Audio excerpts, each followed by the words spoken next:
Hi hello welcome to my channel. నాటుకోడి పులుసు అనేది మా స్టైల్లో ఎలా చేస్తామనేది ఇప్పుడు చూడండి. నాటుకోడి నీట్గా వాష్ చేసుకొని కుక్కర్లో ఒక 7 విజిల్స్ పెట్టుకోవాలి. దాంట్లో పసుపు రాళ్ళు ఉప్పు వేసుకొని వాటర్ కొన్ని యాడ్ చేసుకొని 7 విజిల్స్ పెట్టుకోవాలి. నెక్స్ట్ స్టవ్ ఆన్ చేసి ప్యాన్ పెట్టుకోవాలి. ఆయిల్ వేసుకోవాలి. ఆయిల్ హీట్ ఎక్కినాక ఆవాలు వేసుకోవాలి. ఆవాలు యాడ్ చేసుకోవాలి. ఆయిల్ హీట్ ఎక్కినాక కారం అనేది నాటుకోడి పులుసులో యాడ్ చేసుకోవాలి. ధనియాల పొడి, కారం, ధనియాల పొడి 1 స్పూన్, కారం, ధనియాల పొడి 2 స్పూన్స్, కారం 1 స్పూన్, తెల్లగడ్డలు వేసుకోవాలి. బాగా ఫ్రై చేసుకోవాలి. కరివేపాకు యాడ్ చేసుకోవాలి.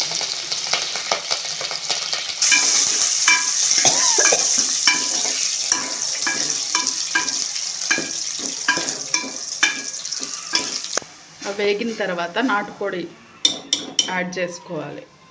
యాడ్ చేసుకొని సాల్ట్, కారం చెక్ చేసుకొని ఒక 5 మినిట్స్ ఉడికించుకోవాలి. ఇలా బాగా ఉడకాలి.